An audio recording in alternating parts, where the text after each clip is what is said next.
당신의 한마디가 누군가의 인생을 바꿀 수 있습니다. 혹은 당신의 한마디가 당신의 인생을 망칠 수도 있습니다.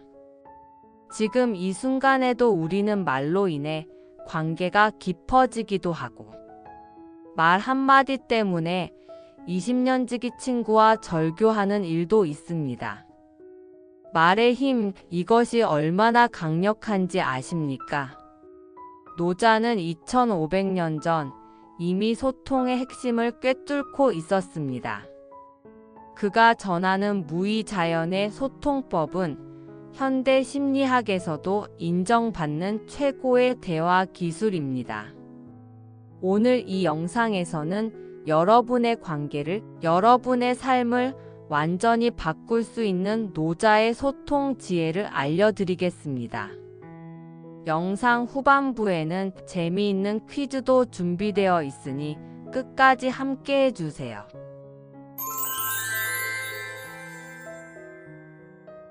노자는 아는 자는 말하지 않고 말하는 자는 알지 못한다고 했습니다. 이 말은 단순히 침묵하라는 의미가 아닙니다. 말을 줄이고 경청하는 시간을 늘릴 때 더 깊은 소통이 가능하다는 뜻입니다. 우리 모두 경험해 보셨을 겁니다. 누군가 끊임없이 말을 쏟아내는 자리에서 얼마나 불편했는지를. 반면 상대가 나의 이야기를 진심으로 들어주었을 때는 어떤 느낌이었나요? 그 차이가 바로 노자가 말하는 침묵의 힘입니다. 하버드 대학교의 연구에 따르면 효과적인 리더들은 말하는 시간보다 듣는 시간이 평균 60% 더 많다고 합니다.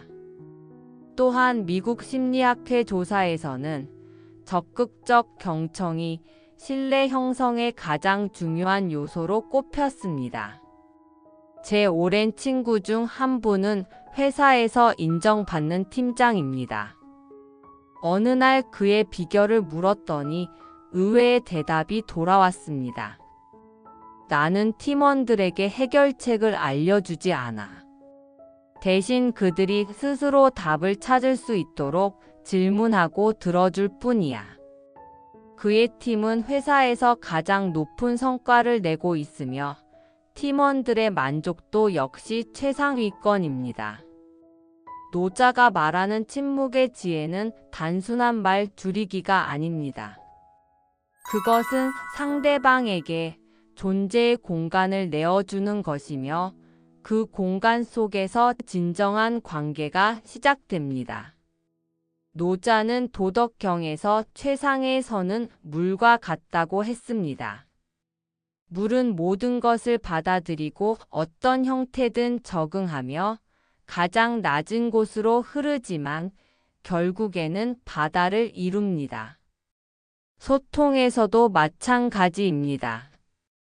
자신의 의견을 관철시키기 위해 단단한 바위처럼 고집을 부리는 것보다 물처럼 유연하게 상대의 관점을 받아들이고 흐름을 타는 것이 더 큰 영향력을 발휘합니다.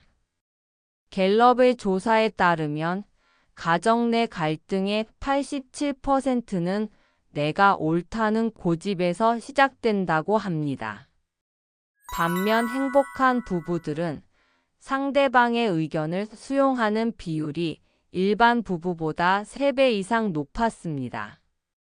최근에 만난 70대 부부의 이야기가 생각납니다. 50년을 해로한 그들에게 비결을 물었더니 남편은 웃으며 대답했습니다. 우리는 서로에게 물이 되기로 약속했습니다. 내 모양을 고집하지 않고 아내의 마음에 맞추어 흐르려고 노력했지요. 그의 아내도 고개를 끄덕이며 우리는 서로의 강을 막지 않았어요. 각자의 방향으로 흐르되 결국은 같은 바다에 도착하길 원했거든요 라고 말했습니다. 노자의 물과 같은 소통법은 자아를 내려놓는 것에서 시작합니다. 내가 옳다는 생각, 내 방식이 최선이라는 고집을 버릴 때 진정한 소통의 문이 열립니다.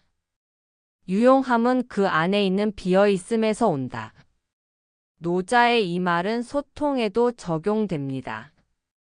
우리 마음의 선입견과 판단으로 가득 차 있다면 새로운 생각이나 상대방의 진심을 담을 공간이 없습니다. 진정한 소통은 내 생각의 그릇을 비우는 것에서 시작합니다.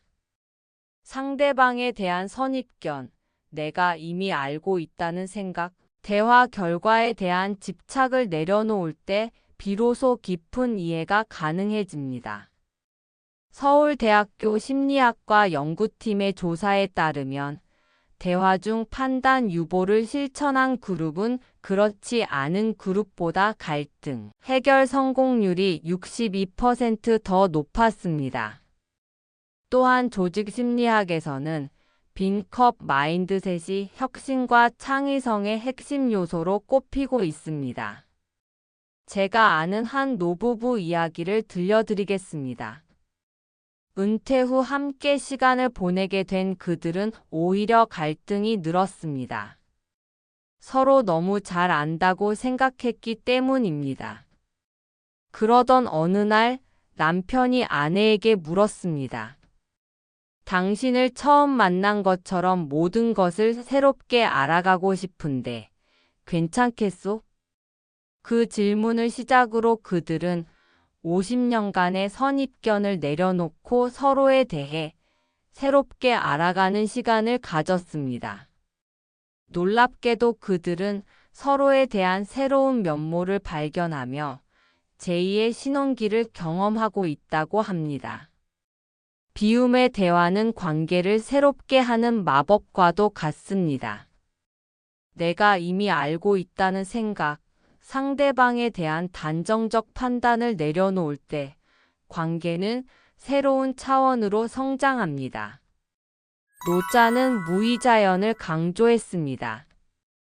억지로 하지 않고 자연스러움을 따르는 것이 가장 큰 힘을 발휘한다는 뜻입니다. 소통에서도 마찬가지입니다. 꾸며진 말, 전략적인 대화보다 자연스럽고 진실된 표현이 더 큰 설득력을 갖습니다. 우리는 종종 남에게 좋은 인상을 주기 위해 또는 원하는 것을 얻기 위해 말을 꾸미고 포장합니다. 하지만 노자의 가르침은 그런 인위적인 노력이 오히려 소통을 방해한다고 알려줍니다. 뉴욕 대학교 심리학과의 연구에 따르면 사람들은 무의식적으로 꾸며진 말과 진심 어린 말을 구분할 수 있으며 진정성 있는 소통이 이루어질 때 신뢰도가 83% 증가한다고 합니다. 제 직장 동료 중 한 명은 프레젠테이션의 달인으로 불립니다. 그의 비결이 무엇인지 물었을 때 그는 이렇게 대답했습니다. 나는 발표 전날 밤새 대본을 외우거나 말투를 연습하지 않아. 내가 정말 믿는 것, 진심으로 전하고 싶은 메시지에 집중할 뿐이야. 그의 발표는 때로는 더듬거리고 가끔은 잠시 생각을 정리하기 위해 멈추기도 하지만 듣는 이들은 그의 진정성에 항상 큰 감동을 받는다고 합니다. 무의의 말하기는 자신을 꾸미지 않는 용기에서 시작됩니다. 있는 그대로의 자신을 드러내고 진심을 전할 때 우리의 말은 비로소 천냥의 가치를 갖게 됩니다. 오늘 우리는 2500년 전 노자의 지혜가 현대의 소통에 어떤 해답을 주는지 살펴보았습니다. 침묵의 힘, 물과 같은 유연함, 비움의 대화, 그리고 무의의 말하기. 이 네 가지 원칙은 단순한 대화 기술을 넘어 삶의 철학이 될 수 있습니다. 당신의 말 한마디가 정말 천냥의 빚을 갚을 수도 또는 천냥의 빚을 질 수도 있습니다. 중요한 것은 그 말이 담고 있는 진심과 지혜입니다. 노자는 현명한 사람은 말을 아끼지만 말할 때는 가치 있는 말을 한다고 했습니다. 오늘부터 우리도 말의 양보다 질에 집중하며 진정한 소통의 기쁨을 경험해 보시길 바랍니다.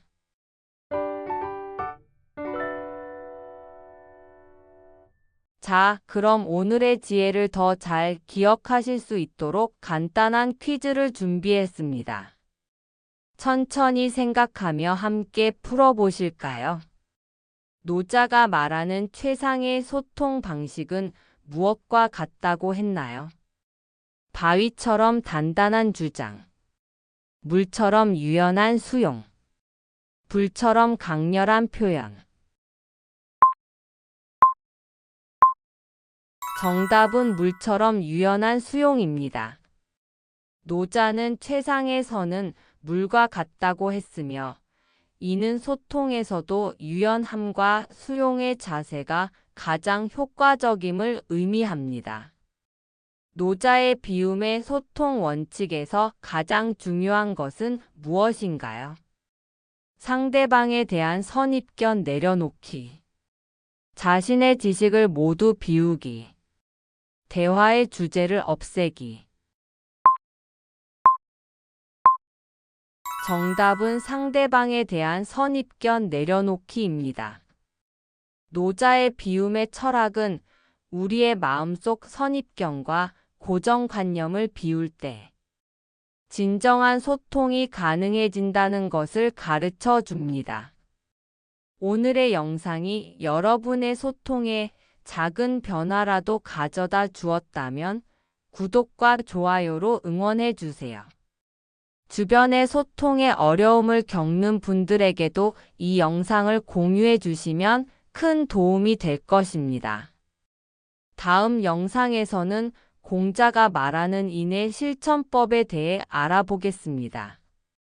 여러분의 삶에 더 깊은 지혜와 따뜻함을 전해드릴 수 있도록 노력하겠습니다. 감사합니다.